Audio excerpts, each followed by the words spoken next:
In this video, I'm discussing how this six-figure side hustle helped me to place candidates fast.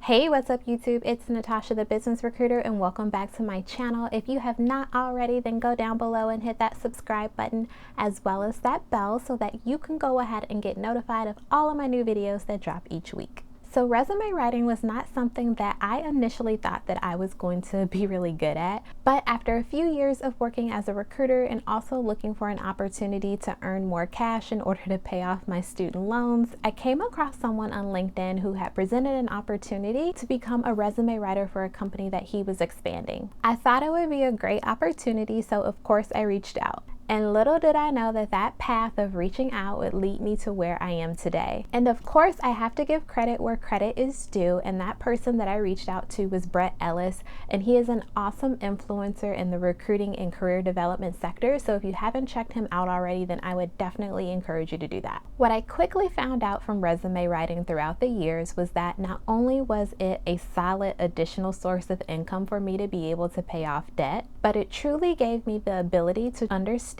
all the details that recruiters miss when they're looking at resumes. The thing is, a resume is only part of a candidate's story, and honestly, it's the smallest part. But there's so much emphasis put on having the perfect resume, and the truth is there's no such thing as a perfect resume. Because of limited space, a candidate is not able to put every single thing that they've ever done throughout their career on their resume. And even the stuff that some candidates do put on their resume is not articulated in a way that really speaks to the job description that they're applying to. Now, as a recruiter turned recruiting agency owner, this is where I was able to turn a problem into a solution. Instead of looking at a resume for 30 seconds and scanning it for keywords that were already within the job description, I decided that I was going to scan the resume for transferable skills that could potentially be related to the job requisition that I was looking to fill. Then I would take those transferable skills that I had identified within their resume, and I would ask targeted questions during the phone screen to determine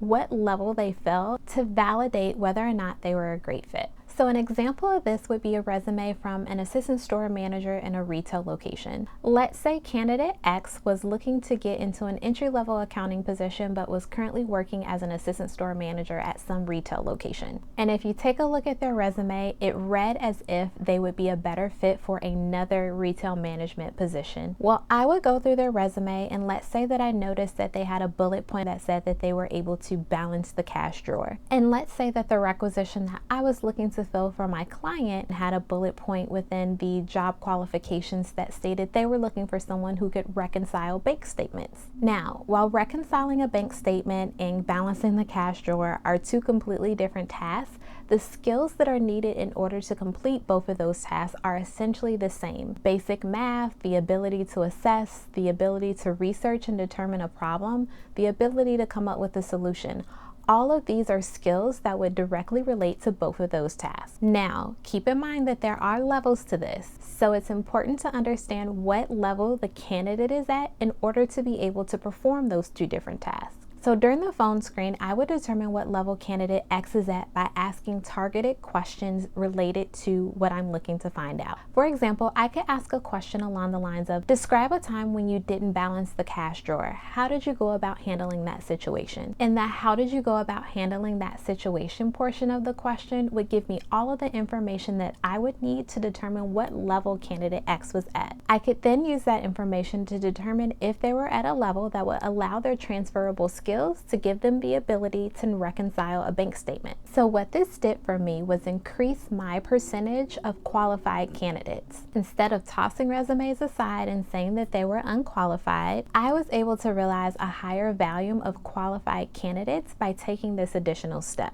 And more candidates equal more options for my clients, which then equaled a greater likelihood that they would place one of my candidates that I sent over. And that's exactly what happened. Now, I'm not encouraging you to go out and be a resume writer unless that's something that you find is of interest to you. But what I am encouraging you to do is to really take the time to review the resumes that come across your desk. And when you're going through the screening with candidates, be sure to be intentional about the questions that you're asking. Some of the best candidates that I have hired over the years have had the worst possible resumes that I have seen. But me being able to read between the lines and truly understand the impact that they were able to make throughout their careers by simply identifying their transferable skills gave me the advantage of not having to be the recruiter who screened 1,000 resumes in order to find one qualified candidate. Now, if you found this to be helpful and want to learn more about recruiting, then I encourage you to go down below and hit that link to my Facebook group to join. We are in there talking all things recruiting. Thanks for watching, and I'll catch you on the next video.